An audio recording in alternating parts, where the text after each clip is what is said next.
Hey YouTube, we have landed here. Bringing guys and gals, Toradora, we're on the annual rewatch, day number 18, episode number 18, 18 straight days of streaming. So, when I got into this series, again, about a year and a half ago, I don't think I knew I was getting into becoming, again, one of my favorite series of all time. Definitely top 3 in terms of romance comedies, just romance in general, quite frankly. And we're getting towards the episodes that really start to hurt me. This episode will hit emotionally, I believe, if I remember correctly. And then, of course, the Christmas Eve episode tomorrow will be not ready for that. Without further ado, everyone, we're going to get into this episode. I'm very excited. The table has been set. We see Ryuuji now, as I said before, recognizing that there's something there in terms of him and Taiga and his feelings. He's upset about her and Kitamura in terms of people pushing him together, but he doesn't know why. Minori is avoiding him very proactively, and again, he's just like, I don't get it. Taiga likewise doesn't fully get it. Minori, as we know, has been confirmed anyway to some degree that she may have feelings for Ryuuji, thus why she's trying to actively avoid him. At some point, they can't keep this up and things are going to come to a head. So let's see what happens in this episode, everybody. Let's get started. So I'm going to kill the music a second.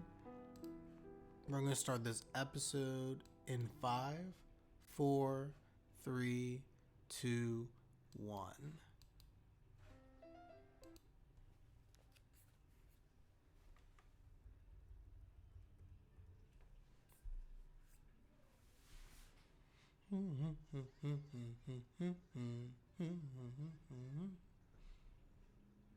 Wow. That's a lot of paper. I love the paper animation as it's just falling. The paper animation was so odd there.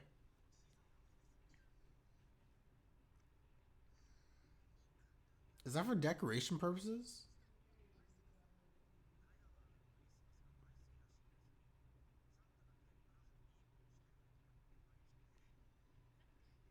Interesting.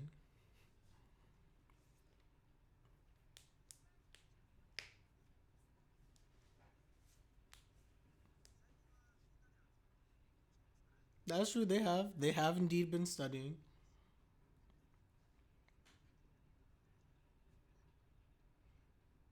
Haruta.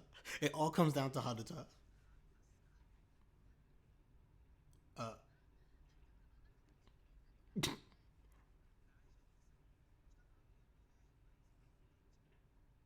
she got so stern when it came to Haruta. He's doing that badly.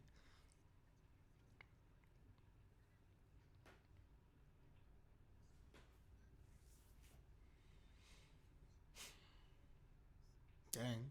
Their teacher honestly is a really good sensei. She's very good.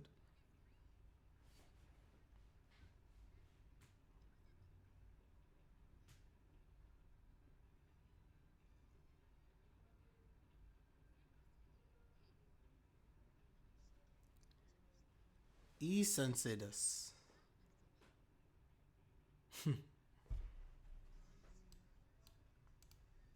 My Suki love.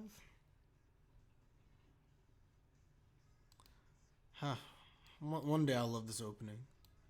One day. I kid you not, everyone. I really do bash this opening, but I do like it. I actually really like it.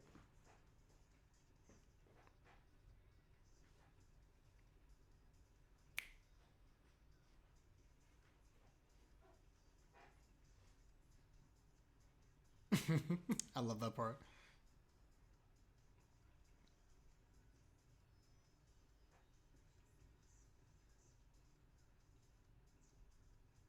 I will say the opening definitely tells a story. Definitely kind of tells a story here.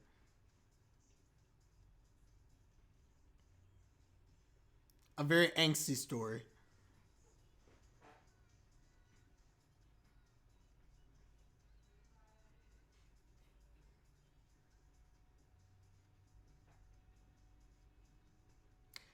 That shot always gets me. Oh my. And of course, my favorite part.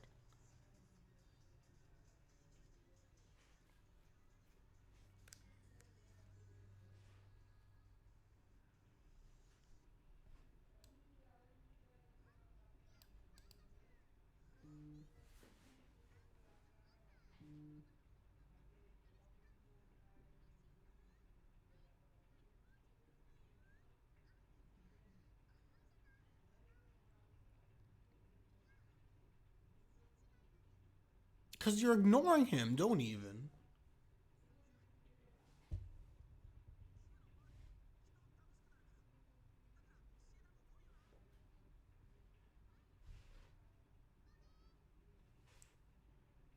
Dang, she's just like, whatever. Because she's avoiding him.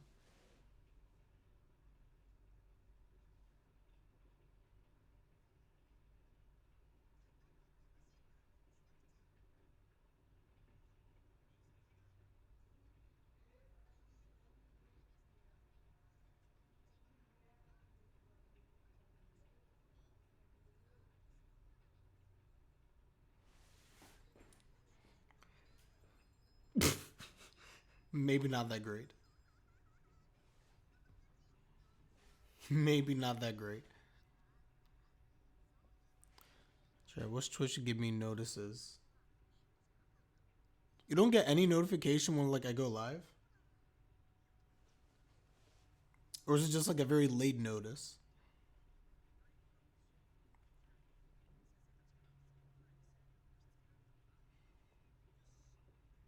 I haven't missed much anyway. We had the opening, we had some stuff in the beginning, but nothing crazy. The big thing is that Minori highlighting the fact that again, she's been missing, avoiding Ryuji. She didn't say avoiding, but she highlighted that they've been missing each other.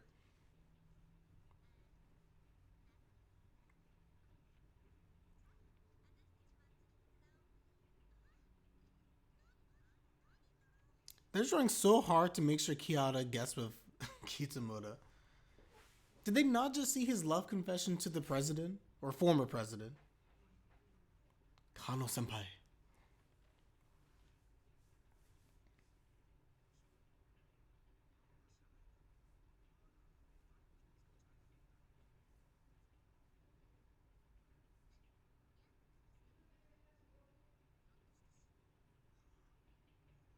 You definitely are jealous though. It's just.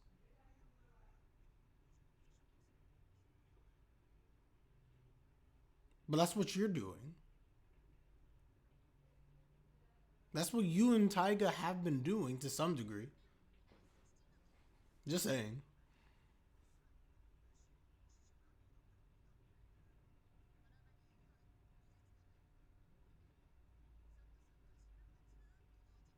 You have to watch as the most important girl.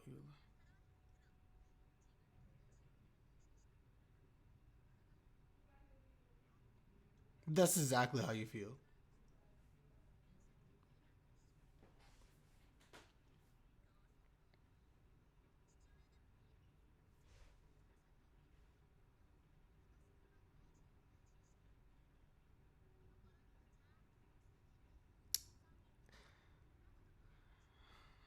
Ami's not wrong here, guys.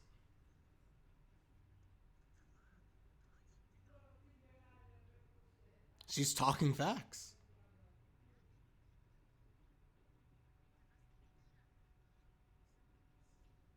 Mm-hmm.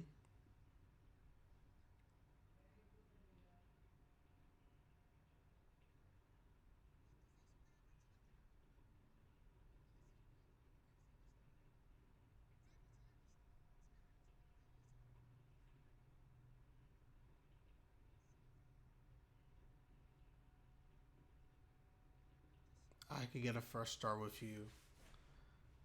If Ami just voiced her actual concerns and she just said something, I wonder if things would change. I doubt it. I doubt it. But I'm curious. Uh, yep, that was the point. Boom. That was it.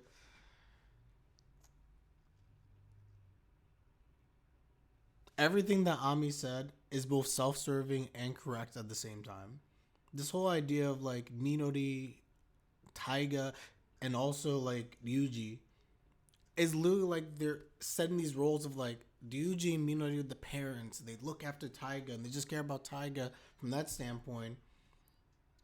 When Taiga's like her whole other type of person, Ryuji clearly has a relationship with her where he's not a father figure, but he clearly has feelings towards her. It's one thing if it was platonic and he didn't care for her, but everything that he does and acts clearly suggests the actions of someone who likes someone or would have them as a girlfriend or something like that.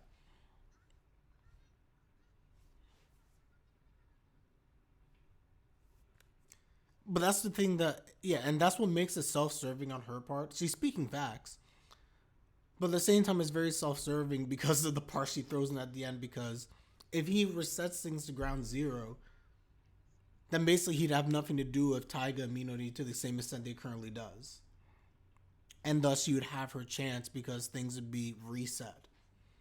As it stands right now, Ami has no place in this whole entire house that she's mentioned because all you can think about is the person on the pedestal, Taiga, who he cares for, and the person who has this quote unquote heart in Minori. So where does it leave Ami? It leaves Ami pretty much out in the dark, as always.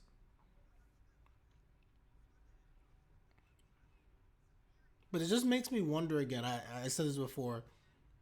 If Ami had said it loud enough and he actually heard her, what would she do? I wonder.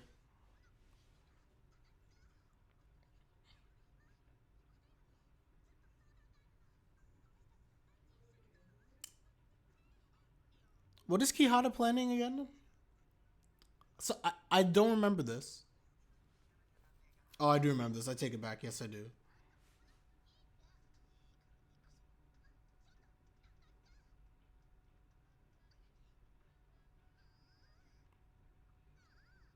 She's trying so hard. Better question is, what would Yuji do? That is a fair point. I think we know what Yuji would do. At this current point in time, since he has no interest in Ami, he'd probably just deflect and not know what to do in the situation. He just doesn't.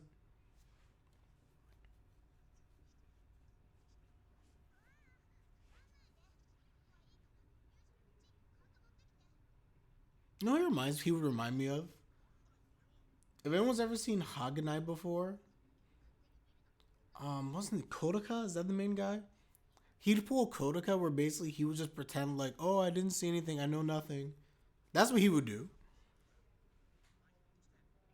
I gotta rewatch that series. Granted, the light novel didn't end the way I would have liked, but I digress.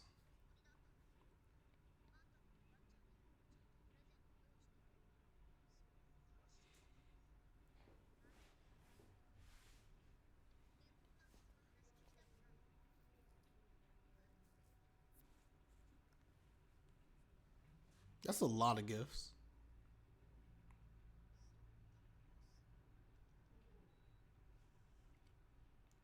So she doesn't believe.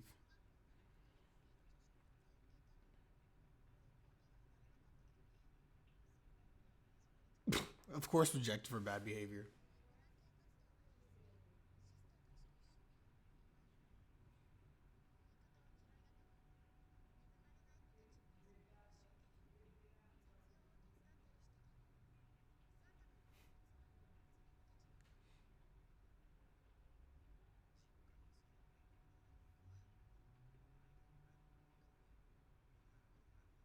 She's a giver.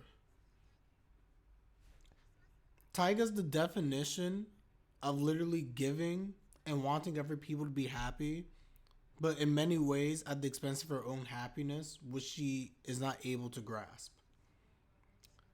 She wants the idea of someone like just someone who's watching over you, trying to care for you. But Taiga doesn't feel like she has that in her life.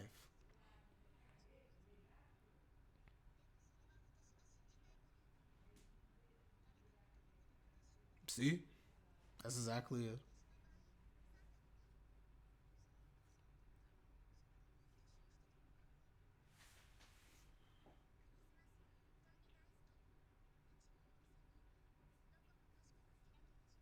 Ryuuji claws. Ryuuji claws.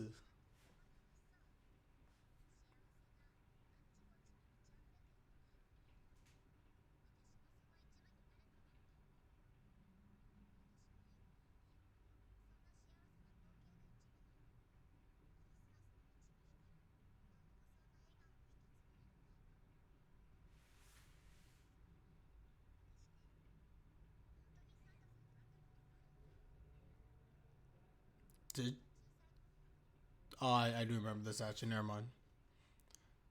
Certain things I forget in the moment. That as I keep talking, I'm just like, oh yeah, I do remember this.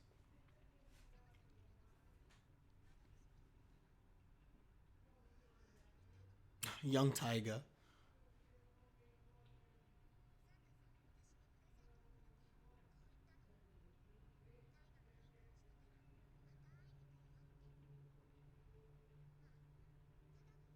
You're 100% dreaming. 100%.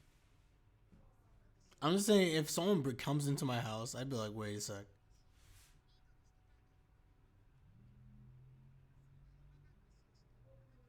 Santa Sama.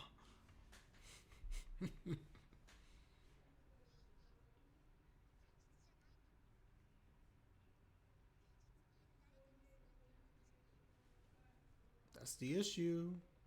Tiger doesn't want to cling to anyone real. That's part of the issue. Thus, again, she is not able to, at least as far as now anyway, she keeps sacrificing her own happiness. If anything, I think is one of the most tragic things about Tiger. I mean, I'll get to this after the episode, but it's one of the very tragic things I find about Tiger's character.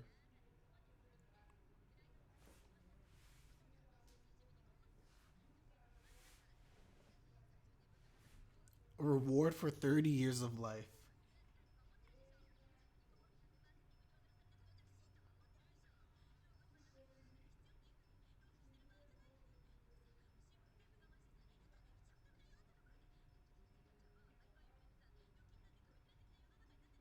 Jeez, why is this so accurate? No.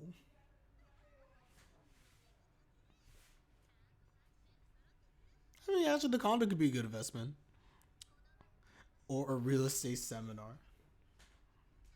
I'm telling you, the real estate seminar does her wonders.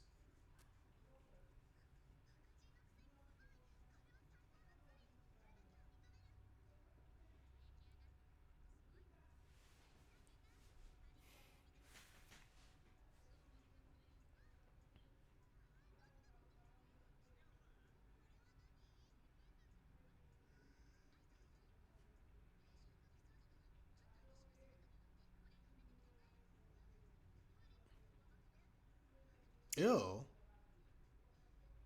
Yeah, take your shoes off.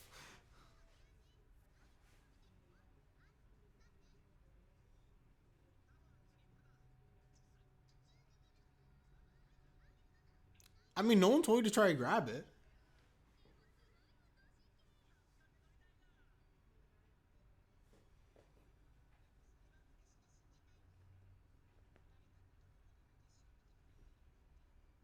Can't get the line out of his head.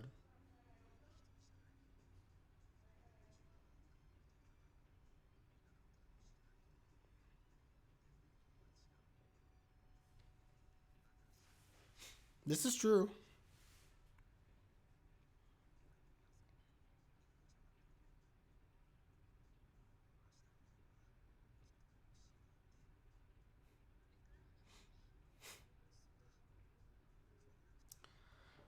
Oh, yeah. Everyone doesn't get to be happy, my friend. It doesn't work that way.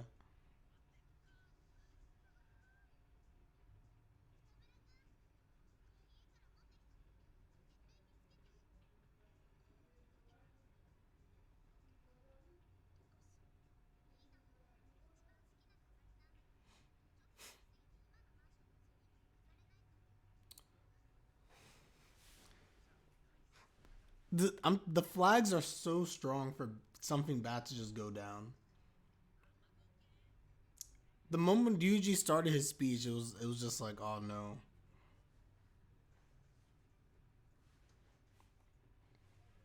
That does look pretty though. That looks really pretty.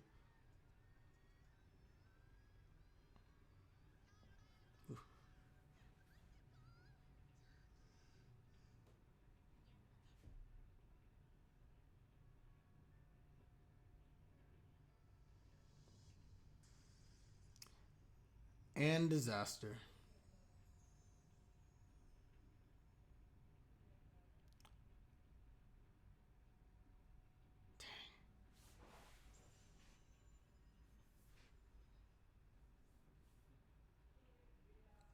If that's not symbolism, I don't know what is.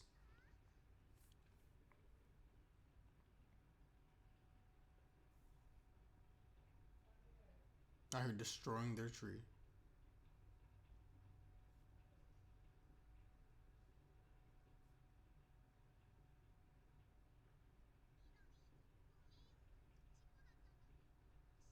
As if Minori wasn't already broken enough as is.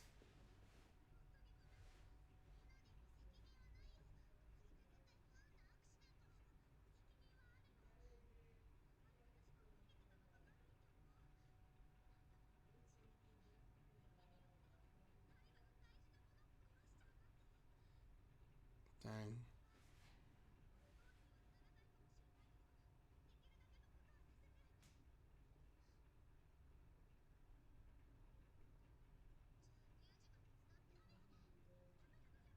Mm-mm. Anything but that.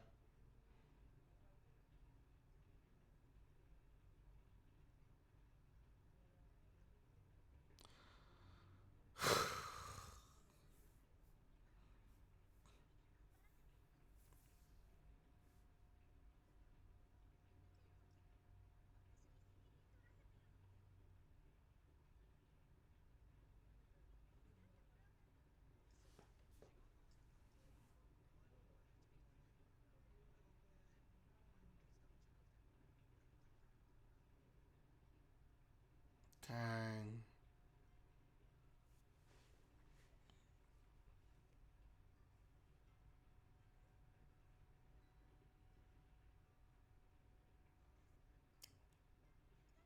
Is it fair to say, everybody, that this is the point where I guess Minori just gives up?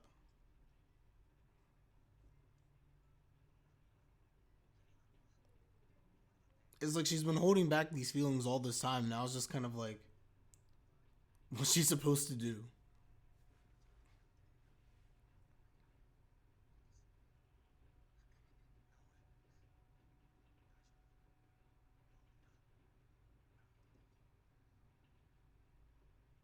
Hmm.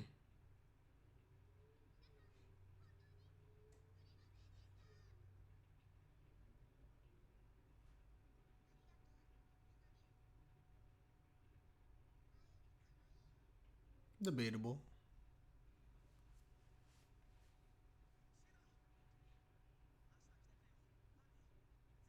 He's trying so hard with the party.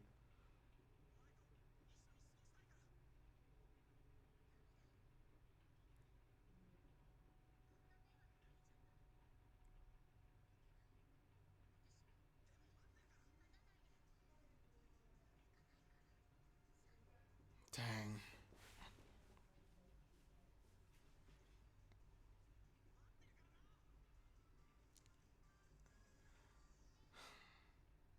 If that isn't a confession, I mean, what are we doing, guys? What are we doing? All right, let me. There's so many good stuff in this episode, and the sad thing too is the fact that if this episode is just magnified by the events that take place in the next episode. It is like Gerald. This is literally the closest Ryuji gets to like confessing to Minori. I want you to come. I want you to come. I'll be waiting for you. Like literally, at least this has always been my interpretation with Minori. She has a lot of guilt right now, and I think she knows that if she goes to the party, specifically because of the fact that also like Yuji wants to be there with her and this invitation, that in a way is a sense of her accepting his feelings. He's literally just like, yeah, I want to enjoy it with you. And she's still trying to fight herself in terms of accepting his feelings and still trying to remain quote unquote loyal and guilt free. Let's get the preview quickly. I'm not ready for next episode. Next episode, I think, is my favorite episode. I think next episode or one of the later. I think this is my favorite one. Episode, well, the one that's gonna be up next, episode 19. I think is probably my favorite, if not the most iconic. Um, Absent some stuff that happens in the very final episode or two. But man, guys, I don't know.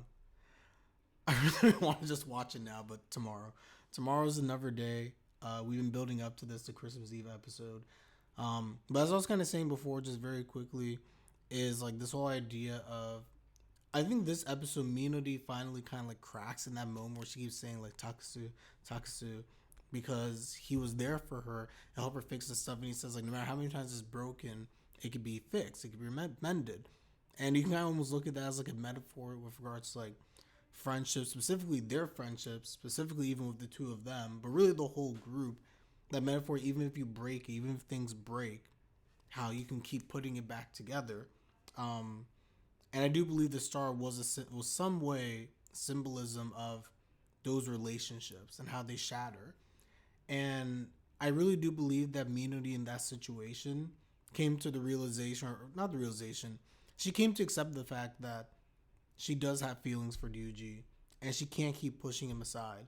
But I do believe also that she refuses to go to the party, because that would be an acceptance of like, I'm going to proactively go after him. And she's not at that point. I don't think she wants to, because to her that would be selfish. Specifically because again, she feels like she doesn't deserve Ryuji, that Taiga deserves him because he makes Taiga happy. So it's, I don't know. It's very difficult for Minori in this situation. I don't think Taiga has put her in a situation that makes it easy either. Not intentionally, of course. But with everything happening with the Kitamura and Taiga stuff, and like they're going out, and then the student handbook, and the words of Ami, I just feel like Minori has a lot of pressure on her to confront feelings that she's been trying for probably a good while to keep under wraps. It's just like it's a constant back. I legitimately like feel bad for Minori in this situation. Looking at chat, Minori gets so jerked around for feelings. Or when she's ready to accept Yuji's feelings, we have this scene. Taiga and Minori sees on the way to the. Yeah, exactly. And that's the thing. Like literally, and we'll see this next episode, everybody. I won't spoil for those who have never watched before, but again, we're just gonna see that this is really a conflict with Minori in terms of acceptance. Does she want to accept her feelings for him now that she's established that these feelings are here and they're not going to go away? Does she go with that, or does she prioritize her friendship with Taiga? And like Ami said, technically, even though she believes that Taiga and Ryuji are the better pair and that they do like each other, everything that she's being told and everything that she is seeing unfold suggests that it's Taiga and Kitamura, and that has her more confused, because now she even more so wants to just accept Ryuji. It's complicated. But that goes back also again to what Ami was saying. And what Ami says is very correct, is that someone's going to get hurt, because Ryuji unintentionally here is basically playing, I don't want to say he's playing the middle, like pushing the two around. But what Ryuji has created unintentionally is a scenario where, because he's oblivious to his feelings for Taiga, he Ryuji does have a harem, basically. He has three girls. But anyway, what Ryuji has created is a circumstance where he clearly cares for Taiga. He treats her well, he's kind, etc. But he doesn't view that as him loving Taiga. He views it as, I just care for her like she's my family. It's almost like he's a father-like figure to Taiga. Ryuji's not a father-like figure to Taiga. Taiga knows he's not a father-like figure for her. She has romantic feelings for him, and he also has feelings for her, but he doesn't fully realize it. Thus, he gets frustrated when Ami says the stuff that she says, or when he sees the guys trying to get her together, her being Taiga, with Kitamura. So this bothers him. That's one side of the equation, which is already a mess. And Ami, for her part, has always kind of called this out to some degree, but it didn't really matter all that much in the past. Now, though, you throw Minori into the equation. This is where things get very, very muddy and complicated. Ryuji openly professes having a love for Minori. He loves her. But that's contrary to the way that he treats Taiga. he treats Taiga like someone that he loves, and he can't have the excuse of I love Minori and that's her friend. And we take care of Taiga together. This is our buddy. We do things for her, and it goes back even to the race. The two of them hand in hand doing this for Taiga, caring for her. Taiga's not their child. Taiga is not their child whatsoever. And Ryuji, by having these outward feelings for Minori and actively going after her and making that very clear, puts a strain on Taiga. Because Taiga feels that he loves Minori. And she's not going to get in the way of that. If anything, because of her self-sacrificing attitude, specifically because of the fact that Taiga is someone who prioritizes the happiness of others over herself. We see in this episode, she does so many things, everybody, for the sake of people she doesn't know, people she does know, even her parents. And she has a bad relationship as far as we can see with her parents, and she still gets some stuff. She does everything and anything to make those around her happy because she's a good person. But never does Taiga truly prioritize her own happiness. To some degree, Taiga may not necessarily even believe that she deserves happiness, quite frankly, for all we know. She wishes for it, but again, she doesn't take an active approach to securing what will make her happy. We know she cares about Ryuji. We know she loves Ryuji, but she won't actively go after that because she believes Ryuji likes Minori. Minori clearly likes Ryuji. There's mutual love there. I'm not going to overstep. I'm going to keep trying to push them together, even if it hurts me. So keep all that in mind as we get into, of course, the next episode. It's just one of those things where it's very tragic, and you see all this building up. You see everything that Ami's saying, even though, again, she has some self-serving reasons for why she phrases things the way she does. But Ami sees the bigger picture. She sees all these dynamics taking place, and the way Ryuji is acting, it's setting up... sorry. It's setting up either Taiga to be hurt or Minori to be hurt. But you can't have it to where, like you said in this episode, everyone's going to be happy. We all be happy when we talk about the making the tree and the star and all this other stuff and the party. In life, when you do these things, you can make every person happy. Someone is going to go through heartbreak. That is fine. They have to recover. They will heal. But if you try to make everybody happy, you're going to end up with nobody being happy. Usually, you have to figure out what you're doing and make a decision. Looking at chat. Sorry for my monologue. Not everyone wants to accept their feelings, the real feelings. They are each so fixated on the original crushes because they should be. They both know to some degree. They just won't accept it. Yeah, and keep in mind these are high schoolers, guys. So we can't be too harsh on them, in my opinion. But it's just one of those things where Ami, coming from, as we say, the adult world and being very mature herself, she sees it. All of us watching this, we see this. It's understandable why Ryuji and Taiga act the way they do to some degree and not accept it. Because go all the way back to my reaction from episode 1 and 2 and 3. Yeah. Episodes 1, 2, and 3. Episodes 1 and 2. It was those two. Where I kept saying, like, this whole idea of them going after each other's crushes, even though they clearly like each other, and they didn't like each other at the time. Yes, granted. But it was building. There was enough by episode 2. They had spent enough time because of the little mini time skip to where it was very clear to other people that there was something special between them. They're just going to accept it because they have their crushes. They've built this relationship, this duo on you're going to help me and I'm going to help you with our respective crushes because of the fact that these are best friends. Along the way, they actually start developing a legitimate friendship in of themselves and, honestly, in my opinion, a codependency. To quote Origairu. Love that word. So it's just, I don't know. It's not a stable foundation. The way that they build their friendships or their relationships is not stable. The only way you can stabilize is if Ryuji, or honestly for any of them, if Ryuji decides that Taiga's the one that he loves, and we know that he ends up with Taiga, but let's just hypothetically. Ryuji says Taiga's the one that I love, Minori, I understand, but as much as I did love you, I'm pursuing Taiga, and I make them my focus. Like I've always been, would have been fine. We'd be perfectly fine. Minori be crushed, but she'll understand.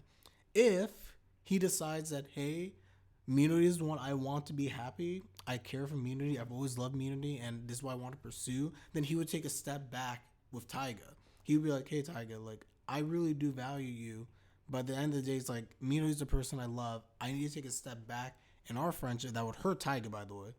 If you're a fan of Taiga, that would crush, that would absolutely crush her. But then afterwards, Taiga would probably just be like, it's fine, it's and that, and she'd take the step away, and it'd be painful because she really does care for Ryuji, but she'd have to get over it. She just would. That's how a Minori route would end up having to go. You hurt somebody, but at the end of the day, they'd be able to preserve to some degree the relationships. Even if you want Ami, if you want the nuclear route, it was just like, I'm done with, I'm going to take a step back from my relationship with Taiga. Minori, I liked her, but at the end of the day, it's just kind of like, I don't really I don't want to pursue this. And he went with the neutral party and Ami. Even that would work. Again, preserve the relationships, but he'd have to take steps back with both Minori and Taiga. It's doable though, but it comes down to him making decisions. He can't play the middle. Ami is perfectly, look at Chad. Ami is perfectly correct about that ease of Ryuji's feeling, but seeing another man take his girl away. Exactly, yep, talked about that. Taiga abandoned yet again. Yeah. And this is why I keep telling people that if you're someone who wished for the Minori ship, all the power to you. I love Ami, but I've never wished for a Taiga Ami ship per se. Minus my own selfish reasons of just like liking Ami as best girl and wanting more from her as a character. Taiga just works as the main heroine. To me, it's too sad of a story. Like we've all seen like those scenario stories where like they do the different girls and stuff. If you did a scenario where Minori is chosen over Taiga, it literally is Taiga is once again abandoned. Taiga is 100% right, like she said in this episode, that no, she would love to believe there's someone out there seeking her happiness or looking for her to be happy, watching over her. But it would just be constant proof again that every stage of her life, whether it be her father, her mother, to some degree friends, whatever it may be, Taiga is always alone. No one truly understands Taiga. Even in the relationship with Minori and Taiga as they are friends, they're also very distant. Minori has the things that she's trying to accomplish. She has her goals and aspirations. And her and Taiga are a little bit estranged as it relates to the personal. That's just my observation. When it comes to personal stuff, Taiga doesn't really rely on Minori for a lot of these things. When Ryuji comes into the picture, Minori never came to the house and hadn't been back to the house in a while. She didn't help her with this and that. Taiga is literally doomed to being abandoned and having nothing, so to speak. And that's just been the general trend of her life. So to me, if Ryuji didn't choose Taiga, I feel like that'd just be too sad.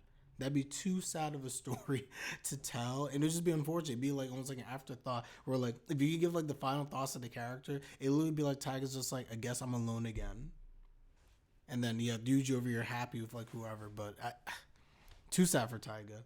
And we know she's not going to get Kitamura. Kitamura doesn't even matter at this point to some degree because Kitamura's story arc has concluded with the stuff of the president. That was the stuff that was bothering him. He's good. He's doing his thing. He's recovering. She's his story arc. His goal in life has to do everything with Kano Senpai. So he doesn't even equate into like this friend group from the standpoint of the relationship stuff anymore. Minus Taiga obviously liking Kitamura or believing that she does. So I don't know. Well, I spoke for much longer than I expected to speak. I think I got all my thoughts out, except for Taiga's chocolates. Yes, that is true as well. That is true as well. I really do feel like in later episodes, like Kitamura is a plot point. He's literally a plot point strictly because of, like the Taiga loving him. In terms of like the friend group. We know that Ami and Minori have angst. There's things happening there between the two of them. Minori and Taiga have something going on. Ami and Ryuji and really everybody in this friend group. Ironically enough, though, actually, which we don't talk about enough, is the friendship between Taiga and I drew a blank all of a sudden. The friendship between Taiga and Ami that has continued to grow throughout the course of this series.